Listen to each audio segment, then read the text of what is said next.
40 interceptors a day. That was the rate the U.S. Army was burning through Patriot PAC-3 MSE missiles in the first 16 days of Operation Epic Fury.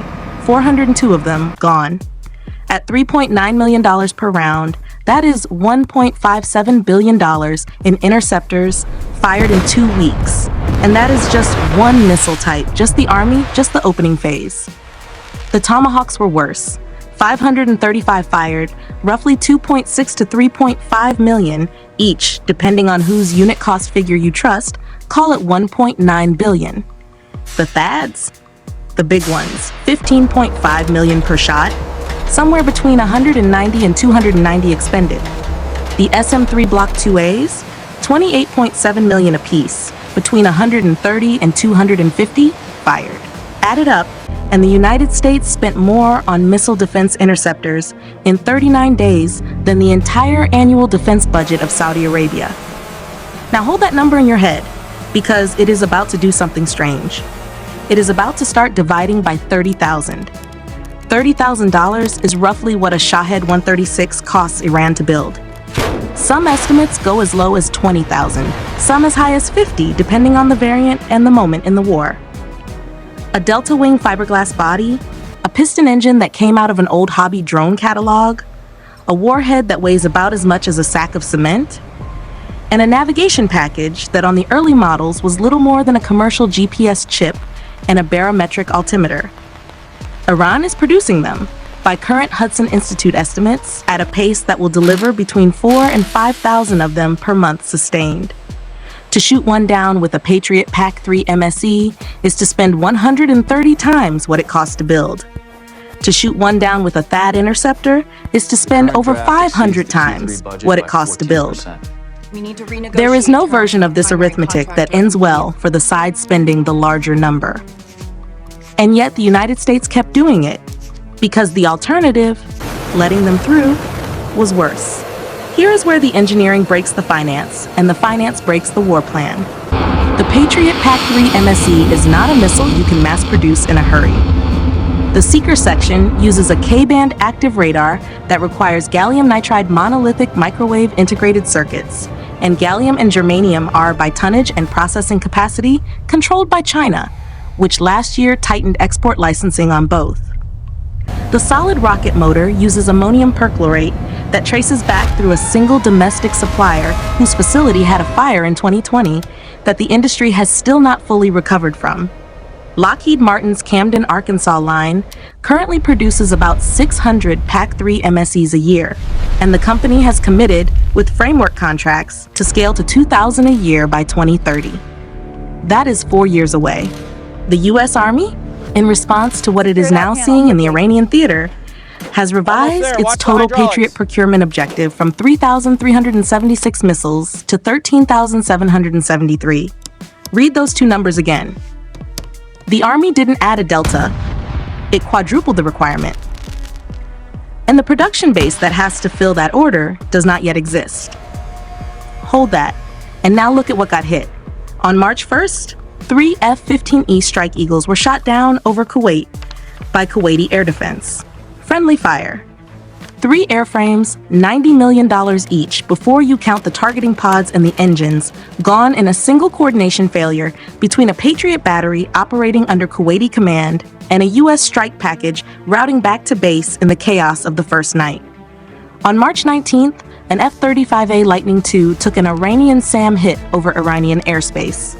The pilot brought it home, the airframe was recovered, but it was the first time in the operational history of the F-35 that a 5th-generation stealth fighter was confirmed combat damaged. 24 MQ-9 Reapers, at $30 million each, shot out of the sky by Iranian air defense over the course of the campaign. An E-3G Sentry, a single airborne early warning aircraft, worth roughly $400 million when you account for the radar and the upgrades, totally destroyed. 39 aircraft lost in 39 days against a country whose air force was supposed to have been a 1970s museum piece. That ratio by itself is a strategic indictment. The math we used to wave away, that the Iranians had old jets, that their SAMs were obsolete S-200s and Cordads, turned out to be the wrong abstraction. Quantity has a quality of its own. 3,000 drones in a month, fired in saturation waves, do not need to be sophisticated. They need to be cheap. And they were. This is the part nobody on cable television is willing to say plainly. The United States cannot fight a Pacific war right now. CSIS, in their April analysis, put it almost exactly that way. The stockpile of THAAD interceptors that came into Operation Epic Fury was, by their estimate, already constrained. No new THAADs had been delivered to U.S. inventory since July of 2023 because of upstream budget churn and component shortages. After expending somewhere between 40 and 50% of the THAAD inventory in Iran, the next batch is not expected until April of 2027. The Pentagon spokesperson denied the depletion, said the U.S. military has everything it needs, but Senator Roger Wicker, chairman of the Senate Armed Services Committee, a Republican in the same administration's own party, said on March 24th in a hearing that the United States was using $4 million interceptors to shoot down drones that cost a fraction of that, and that the industrial base has struggled to keep pace. When the chairman of SAS contradicts the Pentagon press shop on a war's munitions math, that is not noise. That is a signal that the official line and the actual line have diverged. So what is the answer? The Pentagon's answer, the one being briefed in classified sessions on the Hill, is layered, cost asymmetric defense.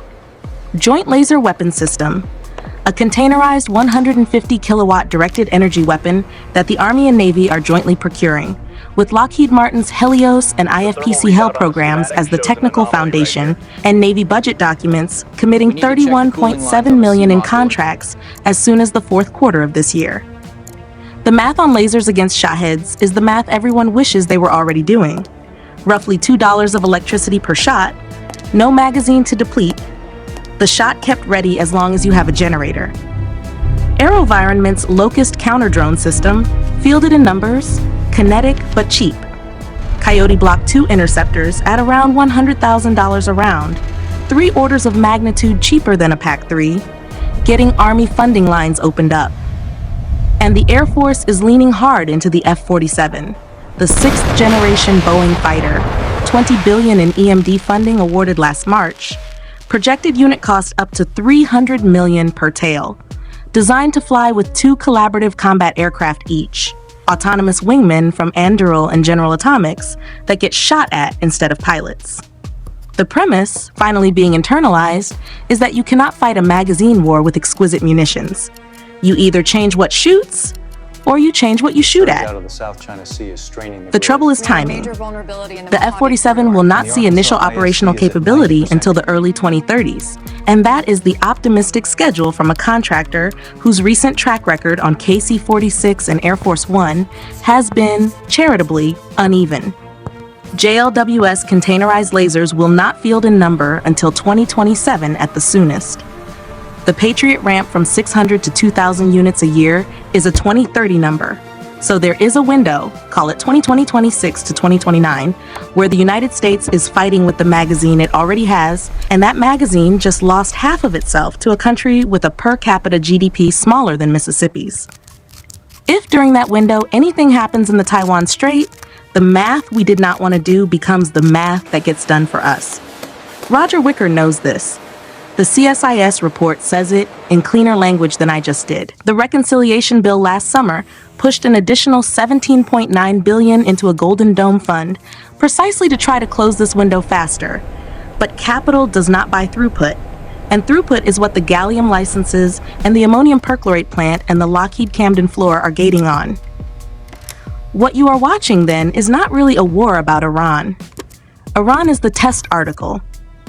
What you are watching is the United States discovering, in real time and in public, the price tag on having spent 2 decades fighting wars where the enemy did not have an air force and the magazine never had to refill faster than the contractor wanted to refill it. 40 interceptors a day. That number is going to define the rest of the decade. Not because of what was shot, but because of what comes after the shooting stops. And the bill comes due. And the line at Camden, Arkansas tries to work out how to triple itself by Tuesday. Iran did not beat the United States in this war. It just made the United States look at its own balance sheet honestly, probably for the first time since 1991. And the number at the bottom of that sheet is the reason the next conversation in Washington is not about whether to build the F-47. It is about whether the country can afford not to.